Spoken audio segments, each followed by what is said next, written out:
मुझे अन्न चाहिए माता अन्नपूर्णा।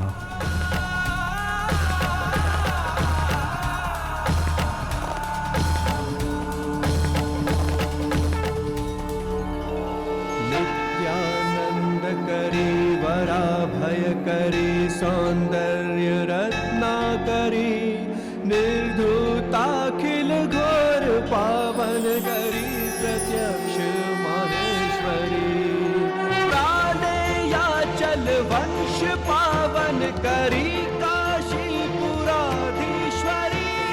भिक्षा देहि कृपावलंबन करी माता अन्नपूर्णेश्वरी माता अन्नपूर्णेश्वरी। या देवी सर्वभूतेषु शक्तिरूपेण संस्थिता नमस्तस्यै नमस्तस्यै नमस्तस्यै नमो नमः।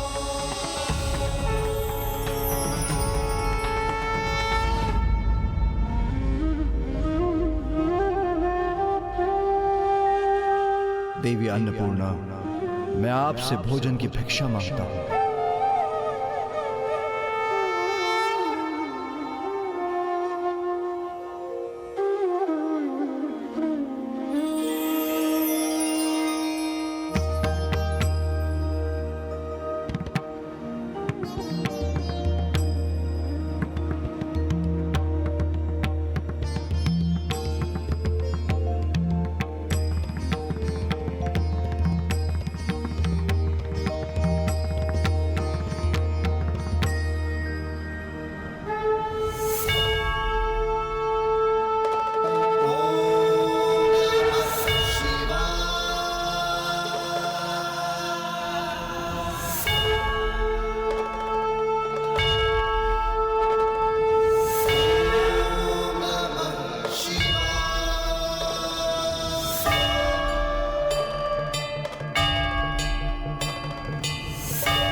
महादेव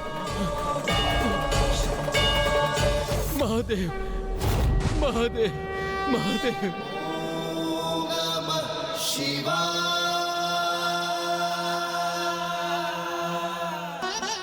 माते माता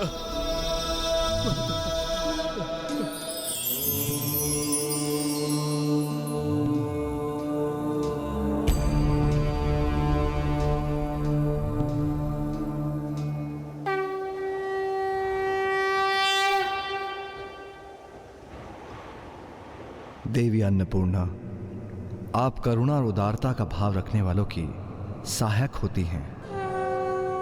अपने असंख्य उपहारों से एवं सुरक्षा से अपने भक्तों को अनंत आनंद प्रदान करने वाली है। आपने मेरे भक्त के लिए भोजन प्रस्तुत कर मुझे कृतार्थ कर दिया। इसलिए यहाँ मेरी प्रिय काशी में आपका मंदिर स्थापित होगा, जिससे आप यहाँ मेरे आने वाले मेरे समस्त भक्तों को अन्नदान दे सकें।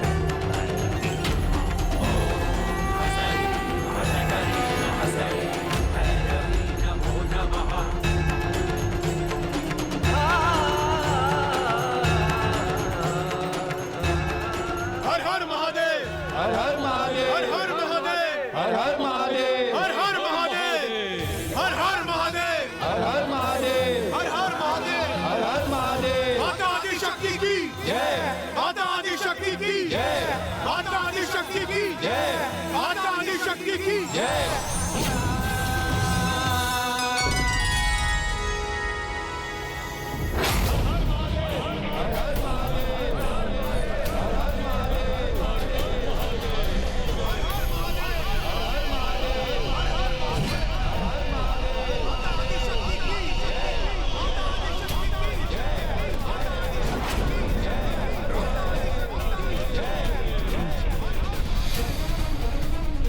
ये कैसा कोलाहल है? ये कोलाहल नहीं मूर्ख दुर्गमासुर, ये तुम्हारे अंत की सूचना का उद्घोष है।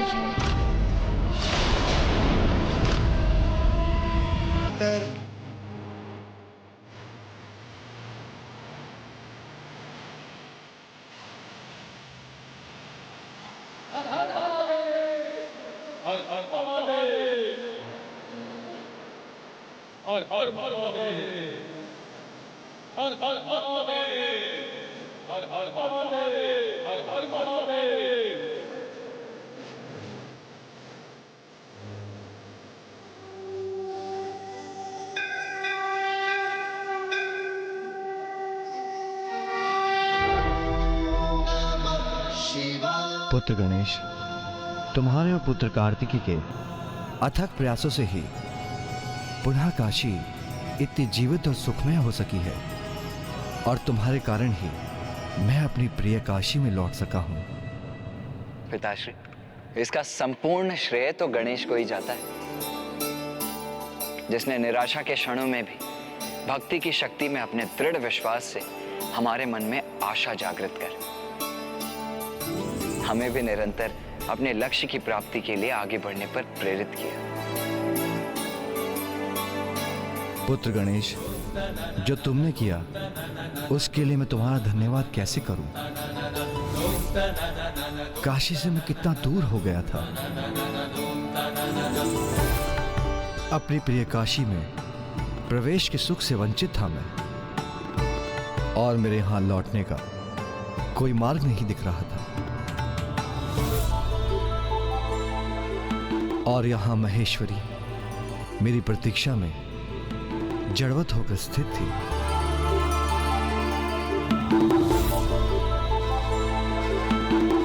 किंतु तुमने अपनी भक्ति, युक्ति और श्रद्धा से मुझे पुनः मेरी काशी में लौटाने का मार्ग ढूंढ लिया पुत्र, जिसके परिणाम स्वरूप माहेश्वरी की पूर्णता से भी मेरा संयोग संभव हुआ। ओम गजाननाय नमः। पिताश्री, आप और माँ इतने कष्ट में थे, ये मैं कैसे देख सकता था? इसलिए मैंने तो वही किया पिताश्री, जो एक पुत्र का कर्तव्य था।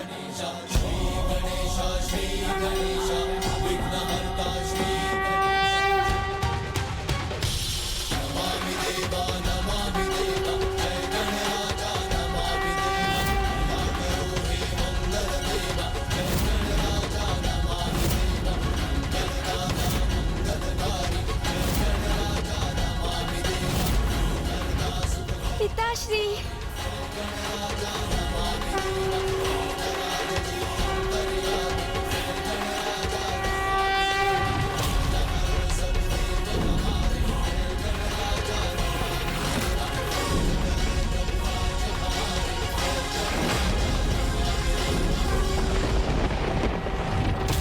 अर्थात निर्बल और लाचार जीवों के सहायक है रम गणपति, अर्थात वो दयालु भगवान जो अपने भक्तों को हताशा के अंधकार में आशा की किरण दिखाएंगे, जो सभी दुर्बल निसहाय जीवों के रक्षक होंगे।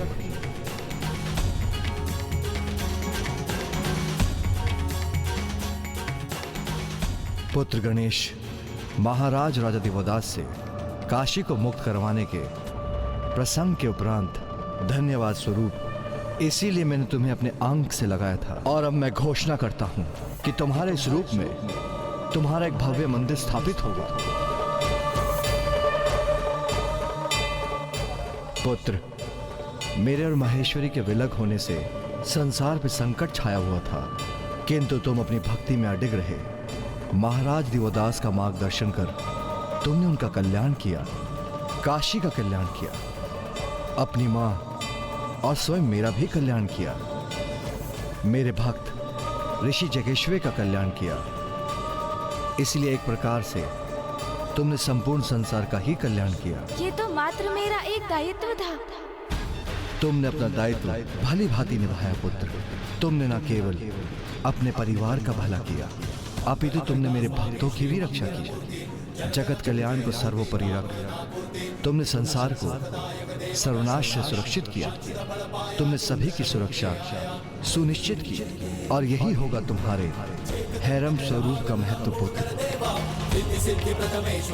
अद्भुत, अनूठा, अति सुंदर होगा तुम्हारा ये स्वरूप। इस स्वरूप में तुम्हारे पंचशीश होंगे, जिनसे तुम सभी प्रमुख दिशाओं में अपने भक्तों पर दृष्टि रख सकोगे, उनकी रक्षा कर सकोगे, क्योंकि तुम तो वो महान रक्षक हो पुत्र, जिसने पूर्व काल में अपने ही दंत का प्रयोग कर अपने भक्तों की रक्षा की। तुम तो असहाय जीवों के सच्चे संरक्षक हो। हैरम गणपति, हैरम गणपति, हैरम गणपति।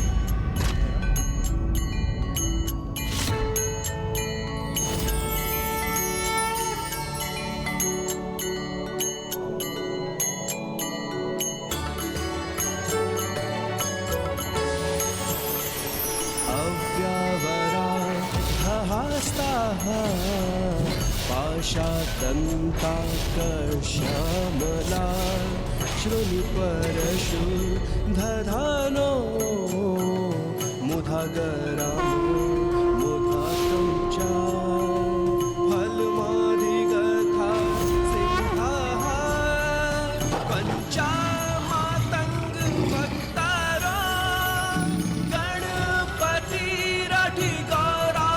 पाठो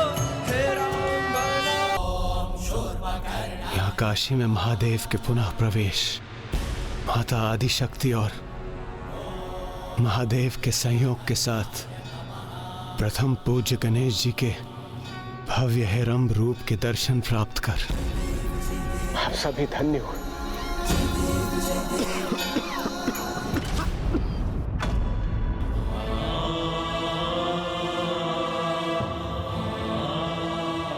इंद्रदेव, आप और सभी देवता इतने दुर्बल क्यों हो गए?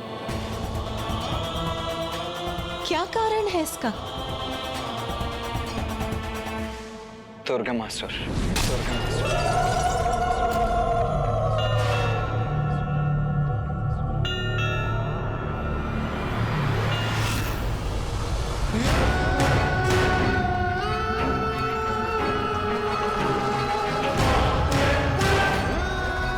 इसलिए अब तो सर्वत्र अज्ञानता के अंधकार का विस्तार होना चाहिए, तो फिर दूर में दिखाई देती ये लौ कैसी? वो लौ तुम्हारा काल है। तुम्हें दिखाई देने वाली वो लौ उनकी आशा की प्रतीक है, जिनकी आस्था अच्छाई में है, और इसीलिए तुम्हारे सर्वनाश की सूचक है। शांत, शांत हो जाओ तुम।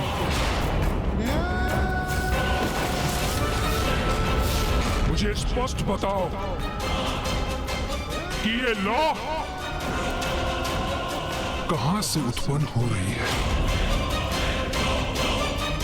बताओ वेद माता। वेद को संसार से लुप्त करना चाहते हो और वेद से ही प्रश्न कर रहे हो? महान असुर हो ना तुम, यही विश्वास है ना तुम्हारा?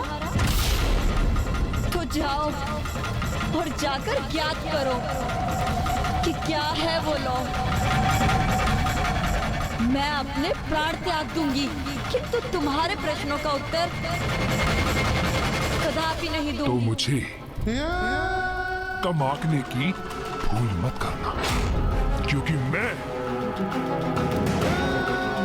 दुर्गमासुर हूं और मुझे अपने प्रश्नों का उत्तर कैसे ज्ञात करना है बात ये ज्ञात है मुझे।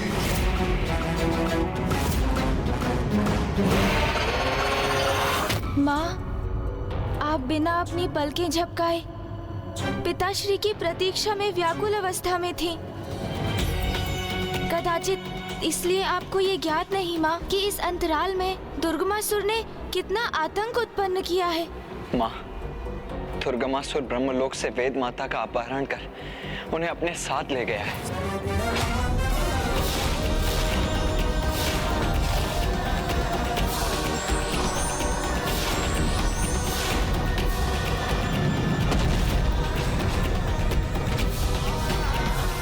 माता, इस सृष्टि की रक्षा के लिए मुझे इस असुर से मुक्त कराइए माता।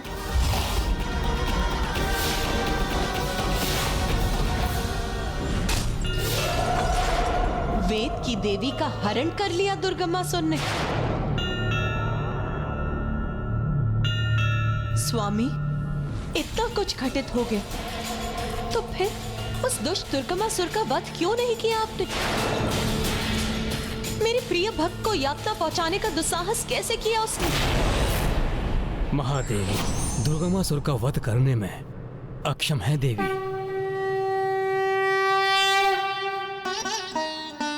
ये आप क्या कह रहे हैं? भला ऐसा कौन सा असुर है जिसका वध स्वामी नहीं कर सकते? देवी, दुर्गमासुर को दिए वरदान की मर्यादा के अनुसार महादेव उसका वध करने में असमर्थ हैं। फिर कौन कर सकता है उसका वध? वो ऐसी स्त्री हो जिसने वर्षों तक अपनी पलकें न झपकाई। तथास्तु, तथास्तु। आप देवी एकमात्र आप ही उसका अंत कर सकती हैं। उसको दिए हुए वरदान के अनुसार उसका वध एक ऐसी स्त्री से संभव है जिसने सहस्त्र वर्षों से अपनी पलकों को झपकाया ना हो। हाँ माँ, अब आप ही दुर्गमासुर का वध कर वेद माता को उससे मुक्त कराकर पुनः संसार में धर्म की सत्ता स्थापित कर सकती हैं, जिससे यज्ञ आदि पुनः आरंभ हो सके और देवता भविष्य रूपी अपना आहार प्राप्त कर सके। माँ,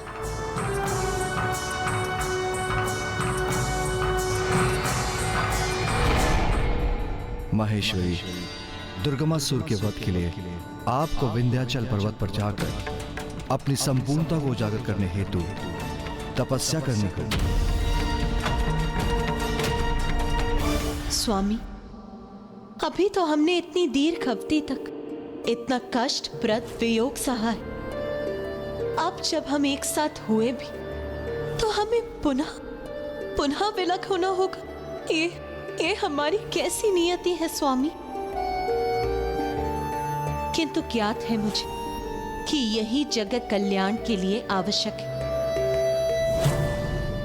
और मैं अपनी इच्छा को अपनी संतानों और भक्तों से ऊपर नहीं रख सकती। सत्य है माँ, संसार की भलाई